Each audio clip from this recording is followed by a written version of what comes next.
చూస్తే చాలా నాకు ఆనందం.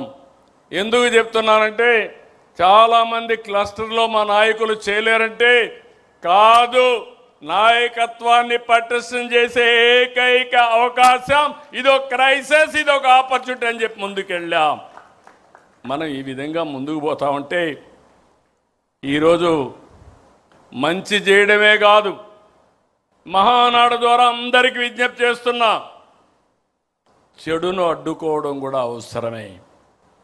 రాష్ట్రంలో రాజకీయ పార్టీ ముసుగులో గొడ్డలి పార్టీ కుట్రలు చేస్తూ ఉంది. వీటిని ఆదిలోనే అడ్డుకోవాలి, ఎండగట్టాలి. నా జీవితంలో ఎప్పుడూ చూడలేదు మహానాడు పసుపు పండుగ ప్రజలందరికీ ఒక భరోసా ఇచ్చే ఒక ఉత్సవం. ఇలాంటి రోజున ఈరోజు ఏదో మీటింగ్ పెట్టుకొని దీన్ని డైవర్ట్ చేయాలనుకుంటే నీలాంటి వాళ్ళు ఎన్ని కుయుక్తులు వన్నినా ఏ మాత్రం డైవర్ట్ చెయ్యలేరు, డీవియేషన్ చెయ్యలేరు. అయితే ఇక్కడ మనం గుర్తుపెట్టుకోవాలి, ఇది క్రూయల్ మెంటాలిటీకి, నేర చరిత్రకి ఉదాహరణ. అందుకే రాష్ట్రాభివృద్ధిపై గొడ్డలి వేటితో జరిగిన నష్టాన్ని ప్రజలకు వివరించాలి, వివరిస్తూనే ఉండాలి, వాళ్ళ నైజం గుర్తు చేయాలి. పేదలకు కావాల్సింది పథకాలు, గొడ్డలి వేట్లు కాదు. యువతకు కావాల్సింది ఉద్యోగాలు, గొడ్డలి పోట్లు కాదు. రాష్ట్రానికి కావాల్సింది శాంతి భద్రతలు, జంతు బలులతో రక్తాభిషేకాలు కాదు. రక్త చరిత్ర రాసేవాళ్ళు స్వర్ణాంధ్ర చరిత్ర లిఖించలేరు. అందుకే గొడ్డలి పార్టీ నెవర్ అగైన్. ఇది మీ అందరి మనసుల్లో ఉండాలి, ప్రజల మనసుల్లో ఉండాలి. వేట కొడవళ్ల నుంచి గొడ్డలికి మారడం వాళ్ళ విధానం. ఐటీ నుంచి క్వాంటం దిశగా ఎదగడం మన విధానం. Both are not same. మళ్ళీ గుర్తుపెట్టుకోండి, వేట కొడవళ్ల నుంచి గొడ్డలికి మారడం వాళ్ళ విధానం. ఐటీ నుంచి క్వాంటం దిశగా ఎదగడం మన విధానం. Both are not same. దేశంలో ఏ పార్టీకి లేని బలమైన కేడర్ మనకుంది. క్రమశిక్షణ, కమిట్మెంట్, కష్టపడి పనిచేసే మనస్తత్వం ఉన్న కార్యకర్తలు మన పార్టీ సొంతం. అదే మన బలం, అదే మన బలగం.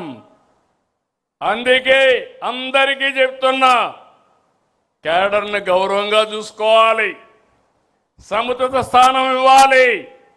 ఏ స్థాయి నాయకుడైనా party first, cadre cadre cadre.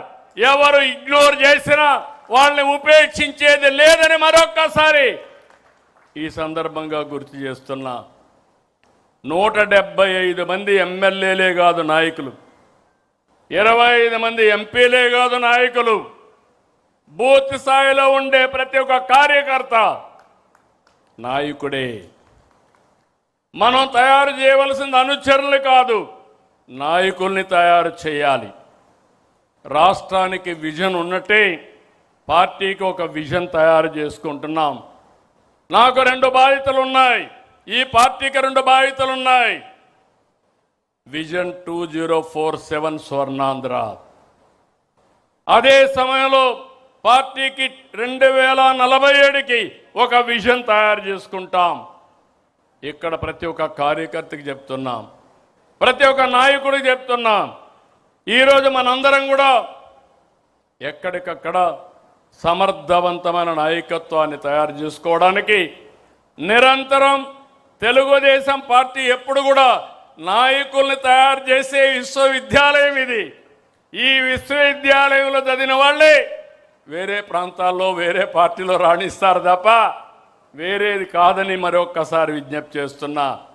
ఇంకో పక్క సోషల్ రీఇంజనీరింగ్, జనాభా దామాషా ప్రకారం అందరికీ న్యాయం చేయడం తెలుగుదేశం పార్టీ సిద్ధాంతం.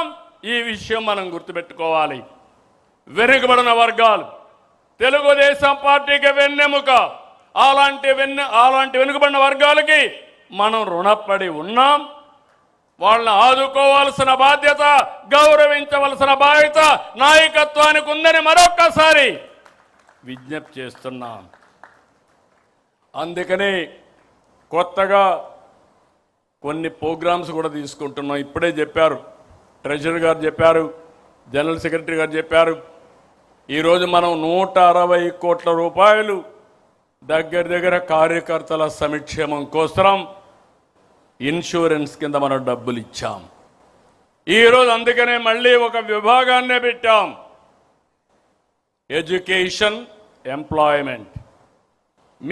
మన పిల్లలు కానీ మన మీద ఆధారపడిన మన కుటుంబ సభ్యుల పిల్లలకి చదువు విషయంలో ఏదైనా ఇబ్బంది వస్తే, లేకపోతే ఎంప్లాయ్మెంట్ విషయంలో ఇబ్బంది వస్తే ఏ విధంగా చేయాలనో చేస్తాం. రాష్ట్రానికి సంజీవని ఇచ్చాం. ఇక్కడ మనం ఒక యాప్లోనే పెట్టాం, మై హెల్త్ యాప్లో పెట్టాం. ఇందులో ప్రతి ఒక్క కార్యకర్త ఆరోగ్యం కాపాడే బాధ్యత, భవిష్యత్తులో మీకు ఏదైనా కష్టాలు వస్తే మిమ్మల్ని ఆదుకునే బాధ్యత పార్టీ తీసుకుంటాం, మానిటర్ చేస్తామని మరొకసారి విజ్ఞప్తి చేస్తున్నాను. మూడోది ఎథికల్ ఎకనామిక్ ఎంపవర్మెంట్. న్యాయంగా డబ్బులు సంపాదించుకోవడంలో తప్పలేదు. నేను ఎన్నోసార్లు చెప్పాను, పార్టీ అధినేతగా నా బాధ్యత నా కుటుంబ సభ్యులకు కూడా నాకు ప్రాణ సమానమైన తెలుగుదేశం పార్టీ కుటుంబ సభ్యుల ఎంపవర్మెంట్ కోసం నిరంతరం పనిచేస్తానని